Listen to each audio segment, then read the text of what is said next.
अस्सलाम वालेकुम नाज़रीन, अवामी तनाज़ुर के नए व्लॉग के साथ मैं हूं खालिद भट्टी। आज के इस व्लॉग में हम बात करेंगे कि तहरीक इंसाफ का बल्ला एक दफ़ा फिर उनसे छिन गया।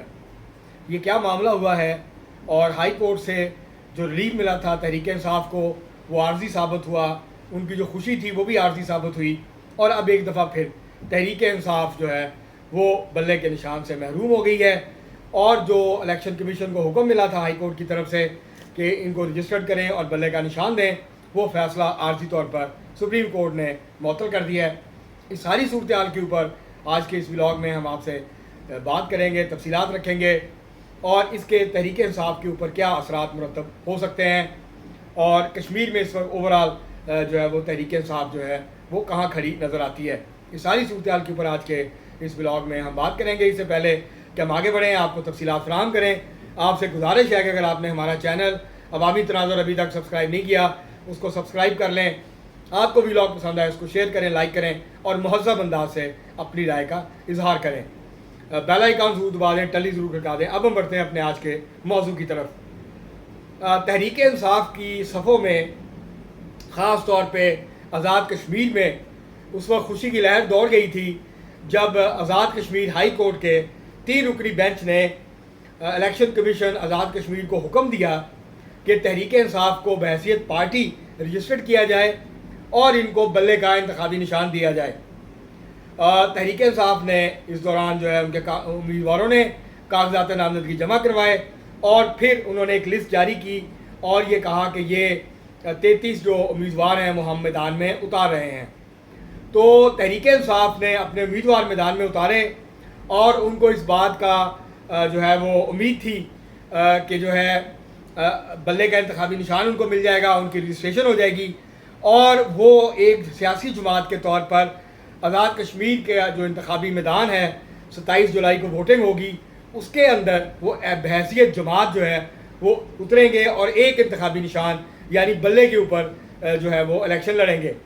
मगर इलेक्शन कमीशन जो है आज़ाद कश्मीर का उसने जो हाई कोर्ट का फ़ैसला था उसके ख़िलाफ़ सुप्रीम कोर्ट जाने का फ़ैसला किया और सुप्रीम कोर्ट ने मुख्तसर समाअत के बाद कल जो है वो जो आज़ाद कश्मीर हाई कोर्ट का फ़ैसला था उसको आर्जी तौर पर मुअत्तल कर दिया है।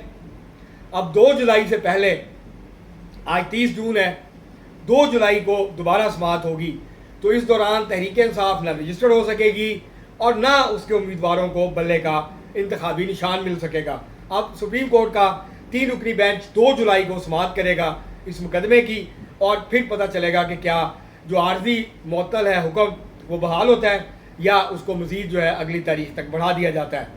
तो अब तहरीक इंसाफ की सफ़ों में एक दफ़ा फिर मायूसी है, नाउमीदी है और जो लोग तहरीक इंसाफ के वो ये कह रहे थे कि देखें हवाएं बदल रही हैं, हवाओं का रुख बदल गया, जहाँ से गर्म हवाएं आती थी अब वहाँ से ठंडी हवाएं आ रही हैं।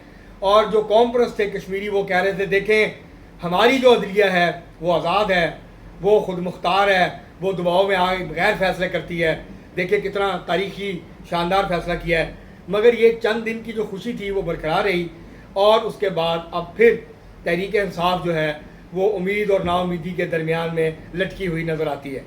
और वजह ज़ाहिर है जब बल्ले का इंतखाबी निशान नहीं होगा, जैसे 8 फरवरी 2024 के पाकिस्तान के आम इंतखाबात में नहीं था, जैसे 7 जून के गिलगित बल्तिस्तान के आम इंतखाबात में नहीं था, तो अगर कश्मीर में नहीं होगा तो उसके उम्मीदवार आज़ाद लड़ेंगे, मुख्तलिफ इंतखाबी निशान से लड़ेंगे और उसके बाद जो है वो किसी भी सियासी जमात में जाने में पाबंद नहीं होंगे, वो आज़ाद होंगे और वो मुकम्मल आज़ाद होंगे कि वो कोई भी फ़ैसला कर सकेंगे।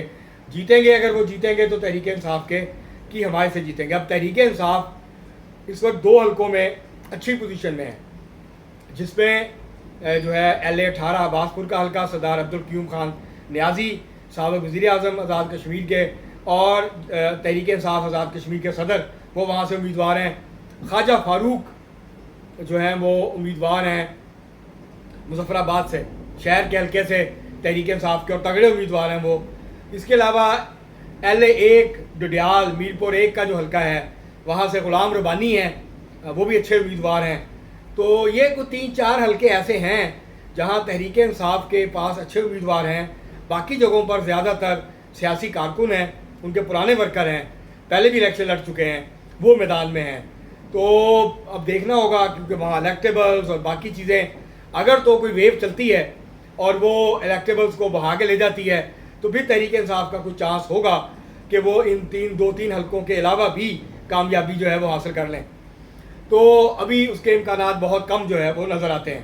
اور یہ بھی دیکھنا ہوگا کہ جو ایکشن کمیٹی ہے، جوائنٹ ایکشن کمیٹی کشمیر کی، وہ کیا فیصلہ کرتی ہے.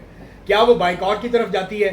اگر وہ بائیکاٹ کی طرف گئی تو اس کا نقصان تحریک انصاف کو زیادہ ہوگا، کیونکہ وہ لوگ اگر ووٹ دیں گے کسی کو تو وہ تحریک انصاف کو دیں گے، کیونکہ تحریک انصاف اس پورے دھرنے اور احتجاجی تحریک اور لانگ مارچ اور شٹر ڈاؤن کے درمیان کے دوران جو ہے وہ ایکشن کمیٹی کے ساتھ کھڑی رہی ہے.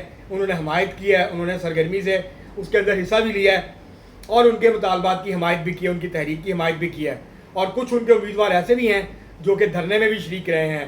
تو اب وہ ظاہرہ نہیں شریک ہو سکیں گے، وہ اپنی الیکشن کیمپین کریں گے. تو یہ اس وقت صورتحال ہے تحریک انصاف کے لیے. یہ کوئی اچھی خبر نہیں آئی ہے سپریم کورٹ سے، اور اب تحریک انصاف جو ہے اس کو انتظار کرنا پڑے گا 2 جولائی کا، اور اس کے بعد اگر کوئی اور ڈیٹ پڑی تو اس کا بھی انتظار کرنا پڑے گا. تو ایک دفعہ پھر جو امیدیں جاگی تھیں، جو امنگیں جو ہیں وہ دوبارہ سے جاگی تھیں، ابھری تھیں، وہ اب ماند پڑ گئی ہیں تھوڑی سی، اور جو خوشی تھی وہ عارضی ثابت ہوئی. تو اب دیکھتے ہیں کہ سپریم کورٹ حتمی طور پر اس پر کیا فیصلہ دے گی اور کب تک دے گی.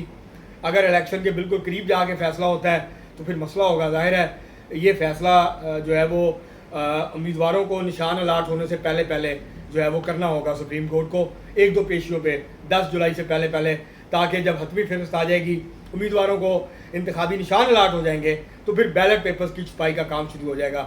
تو زیادہ ٹائم نہیں ہے. تو بہرحال اب دیکھتے ہیں کہ تحریک انصاف کیا بلے کے نشان پہ الیکشن لڑ پائے گی یا نہیں. اب تک کے لیے اتنا ہی. بہت شکریہ.